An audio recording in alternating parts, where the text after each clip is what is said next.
اس لیے جب بھی حضرت مولا علی سے پوچھا گیا، آپ کے بیٹے محمد بن حنفیہ نے پوچھا یا آپ کے شاگرد حضرت جحیفہ نے پوچھا، تو مولا علی نے ہمیشہ یہی فرمایا کہ الا اخبرکم بخیر بعد نبیہا ابو بکر،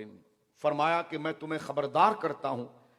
کہ خدا کی خدائی میں اس امت میں صحابہ میں سب سے افضل جو ہے ہمارے نبی کے بعد وہ ابو بکر صدیق ہے۔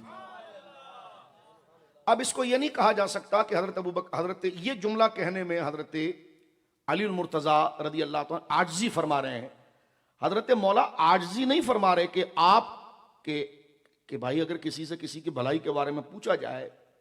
تو وہ اپنی بات کرنے کے بارے میں اس کی بات کرے گا، تو میں نے کہا اگر واقعتاً وہ بڑا ہے تو وہ اس کی بات کرے گا تو اس کو عاجزی کہیں گے، لیکن واقعتاً عند اللہ اس کا رتبہ وہ ہے تو اس کو حق کہیں گے۔ تو مولانا کے لیے یہ کہنا کہ مولانا یہ جملہ کہہ کر، مولانا نے وہ جملہ کہہ کر انکساری کی تھی کہ جب پوچھا کہ ابو بکر کے بعد کون، فرما عمر، فرما عمر کے بعد پھر آپ ہیں۔ حضرت بیٹے نے پوچھا حضرت محمد بن حنفیہ نے کہ خشیت ان یقول عثمان، میں نے یہ ڈرا کہ اگر میں پوچھوں گا کہ میں نے تو سوال یوں بولا تھا نا کہ ابو بکر صدیق حضور کے بعد سب سے افضل کون ہے، یعنی جماعت صحابہ میں، تو حضرت مولا کے بیٹے سے مولا نے کہا بیٹا وہ ابو بکر ہے، تو پھر میں نے سوال کا انداز یہ تھا ثم انت، پھر ثم من، پھر ابو بکر رضی اللہ عنہ کے بعد کون ہے، تو مولا نے فرمایا عمر۔ تو حضرت مولا کے بیٹے محمد بن حنفیہ کہتے ہیں کہ پھر میں نے ثم من نہیں کہا کہ پھر ان کے بعد کون، ثم مانے پھر، من مانے کون، ثم من پھر کون، تراخی کے لیے ان کے بعد کون، تو کہا میں نے سوال کا انداز اب بدل دیا، پہلے تو میں نے سوال عمر کے لیے جو کیا تو ثم من سے کیا تو جواب عمر آیا، لیکن اب میں نے تیسری شخصیت کے لیے ثم من کے الفاظ سے نہیں کیا، کہتے میں ڈر رہا تھا کہ خشیتو ان یقول عثمان، کہ آپ عثمان کا نام لے لیں گے، تو میں نے ڈائریکٹ کہا ثم انت، پھر آپ ہیں۔ آپ انداز سمجھ رہے کہ سوال کو میں نے بالکل پہلے سوال کے سوالی انداز میں چینج کیا، پھر یہ نہیں کہا کہ آپ نے کہا کہ ابو بکر رضی اللہ عنہ پھر عمر ثم، پھر میں نے کہا ثم پھر ان کے بعد کون، نہیں، فرمایا میں نے ڈائریکٹ کہا ثم انت، ثم من نہیں کہا ثم انت، ثم من پھر کون، یہ نہیں کہا ثم انت پھر آپ ہیں۔ تو مولانا نے فرمایا ما رجل الا المسلمین او کما قال، نہیں میں تو صحابہ کی جماعت میں سے ایک فرد ہوں۔ اب یہ جو جملہ حضرت مولا کہہ رہے ہیں نا اپنے بیٹے کے اس کہنے پر کہ پھر آپ، ادھر انکساری ہوئی ہے، یہ مولانا نے انکساری کی ہے، اور یہی ہمارے علامہ قسطلانی نے، شارح بخاری نے، سب نے کہا یہ تیسرے سوال پر مولانا نے انکساری کی ہے۔ توجہ ہے آپ کی،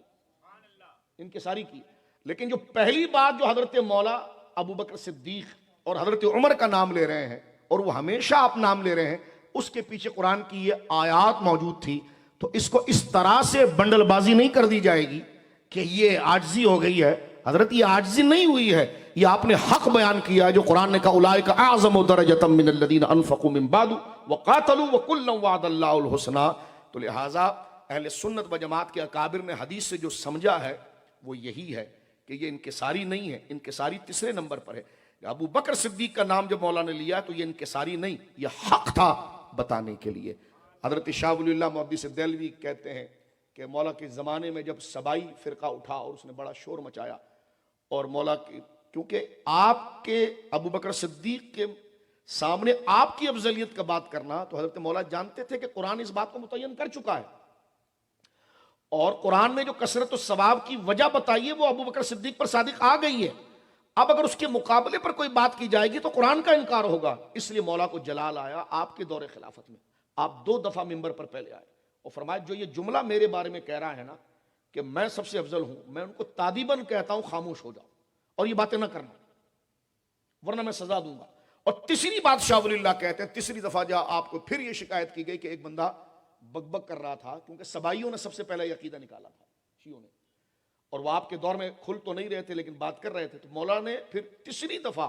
شاہ ولی اللہ محدث دہلوی لکھتے ہیں کہ ممبر پر چڑھ کر آپ نے فرمایا اب اگر کسی نے مجھے ان دونوں پر فضیلت کی بات کی تو اس نے مجھ پر جھوٹی تہمت لگائی ہے، اور قرآن جو تہمت لگانے والوں کو 80 کوڑے کی بات کرتا ہے، علی اب پکڑ کر ان کو 80 کوڑے، یعنی آپ اگر ایسے ہیں نہیں اور منسوب کر دیا جائے تو یہ تہمت ہے، اور اگر آپ ہیں اور آپ خاموش رہ جائیں تو یہ انکساری ہے. تو مولا نے یہاں پر بھی یہ جملہ کہہ دیا کہ میں 80 کروڑے لگاؤں گا. پتہ چلا صدیق اکبر کی افضلیت کی بات یہ انکساری نہیں, یہ حق تھا انہی کا. اور اپنی طرف جب مولا نے سنا تو اس کو اپنے لیے تہمت یقین کیا اور فرمایا تم مجھ پر تہمت اور عیب تہمت لگا رہے ہو مجھ کے اوپر, مجھ پر تہمت لگا رہے ہو. فرمایا کہ میں تمہیں اگر پکڑوں اور تم اگر یہ جملہ یہ کہو کہ میں ابو بکر عمر سے افضل ہوں, یہ جو تم یہ کہو گے لا اجد احدا